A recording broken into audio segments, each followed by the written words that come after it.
8ஆம் அதிபதி அப்படி இல்லைன்னா 12ஆம் அதிபதி இருக்காருங்களா, இந்த 2 கிரகங்களோட தசையோ புத்தியோ நடக்கும் காலகட்டத்தில் நீங்கள் தொழிலில் கொஞ்சம் ஜாக்கிரதையாக இருக்கணும். எஸ்பெஷலி 8ஆம் அதிபதி. சரிங்களா?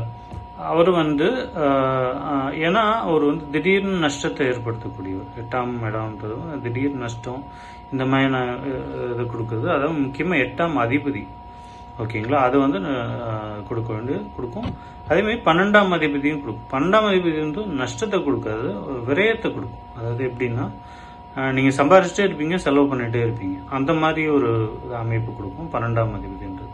அட்லீஸ்ட் 12ஆம் அதிபதியில் ஒரு ஒரு நல்ல விஷயம் என்னென்னா, நீங்கள் அதை பாசிட்டிவாக செலவு பண்ணிக்கலாம். நீங்கள் செலவு ஆகிட்டே இருக்குது அப்படின்னா, அதை ஃபேமிலிக்கு நீங்கள் செலவு பண்ணுறது, நீங்கள் வீடு வாங்குறது, வண்டி வாகனம் வாங்குறது, இல்லைன்னா நல்லா சம்பாதிக்கும் பட்சத்தில் இந்த டூர் போகிறது, இந்த மாதிரியான விஷயங்கள்லாம் இருக்கு இல்லைங்களா, அதிலலாம் செலவு பண்ணிங்கன்னா அட்லீஸ்ட் உங்களுக்கு ஒரு சாட்டிஸ்ஃபேக்ஷன்ன்றது கிடைக்கும்.